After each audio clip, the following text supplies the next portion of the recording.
তো আমাদের যেটা করতে হবে, এখানে দুইটা বাটন আছে, একটা বাম পাশে আর একটা ডান পাশে। আমি গতকালকে সার্ভিস দিয়ে আসলাম, ভিতরে কোনো সমস্যা হইলো না। দেখছেন এই চন্দ্রিমা উদ্যানের কি অবস্থা ছিল। হে বদ্দা, কি অবস্থা। আমার মতো যারা এক্সপ্লেট ইউজার আছেন তারাও আমার মতো এই প্রবলেমে নিশ্চয়ই পড়েন। আজকে সেই প্রবলেমটা নিয়ে একটু কথা বলা। সেটা হচ্ছে যে সেটিংস ইন্ডিকেটর বা সার্ভিস ইন্ডিকেটর বলতে পারি আমরা। সেটিংসের মতো একটা আইকন দেখা যায় আমাদের মিটারের মধ্যে, অটো মিটারের মধ্যে। তো ফার্স্টেই জানি যে আসলে সার্ভিস ইন্ডিকেটরটা কি। ধরেন যে আপনি একটা হায়ার সিসির বাইক চালাচ্ছেন, তো সেই বাইকের ভিতর তো অনেক কিছু থাকে, অনেক কিছু। এই অনেক কিছুর মধ্যে ছোট ছোট সেন্সর লাগানো থাকে। এই মনে করেন হিট সেন্সর, এই সার্ভিস ইন্ডিকেটর সেন্সর, আরও অনেক কিছু থাকে, ফুয়েল সেন্সর।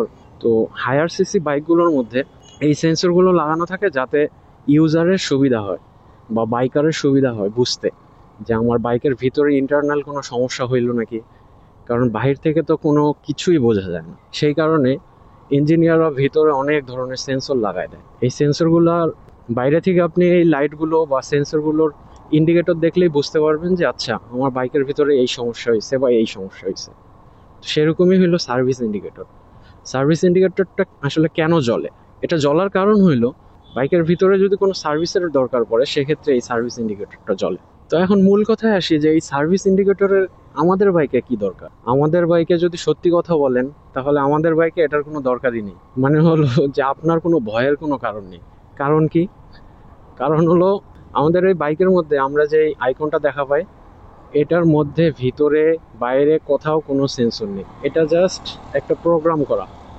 প্রোগ্রাম করা বলতে প্রোগ্রামটা এই ধরনের, আমাদের সার্ভিস বুকে আমরা দেখতে পাই যে আমাদের 1000 কিলোমিটার একটা সার্ভিস দেওয়ার লাগে, 2000 কিলোমিটার একটা সার্ভিস দেওয়ার লাগে, 4000, এরকম বিভিন্ন ধাপে ধাপে সার্ভিস দেওয়ার লাগে। সেটা ডিপেন্ড করে টাইমের উপর এবং কিলোমিটারের উপর। তো এই ইন্ডিকেটরটা জাস্ট প্রোগ্রাম করে সেভাবেই দেওয়া হয়েছে যে আপনার মনে করায় দেওয়া যে 1000 কিলোমিটার হয়ে গেছে, আমাকে এখন সার্ভিসে দাও, বা 2000 কিলোমিটার হয়েছে, আমাকে এখন সার্ভিসে দাও।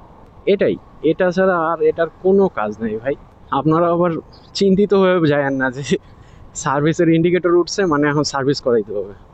না, এমন কোনো কিচ্ছুই না। তো এটা যখনই দেখবেন আমি কিছু সেটিংস শিখাই দিব, সেটা করলেই দেখবেন যে সেটিংসের আইকনটা চলে যাচ্ছে বা ইন্ডিকেটরের আইকনটা চলে যাচ্ছে।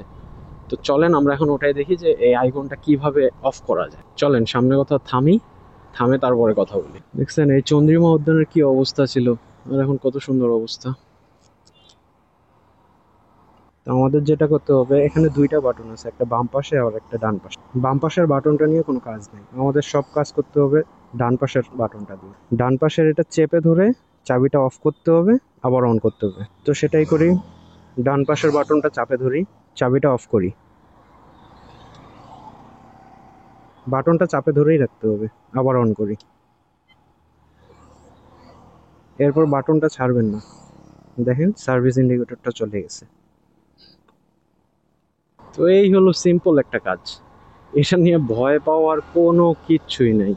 এমনও আপনি দেখতে পারেন যে 1000 কিলোমিটার আগেও আপনার সার্ভিসের ইন্ডিকেটর লাইটটা জ্বলতেছে। আপনি তখন ভয় পেয়ে যেতে পারেন যে এটা আসলে হইলোটা কি, আমি গতকালকে সার্ভিস দিয়ে আসলাম, ভিতরে কোনো সমস্যা হইলো নাকি। না ভাই, এটা কোনো কিছুই না, এটা জাস্ট একটা প্রোগ্রাম।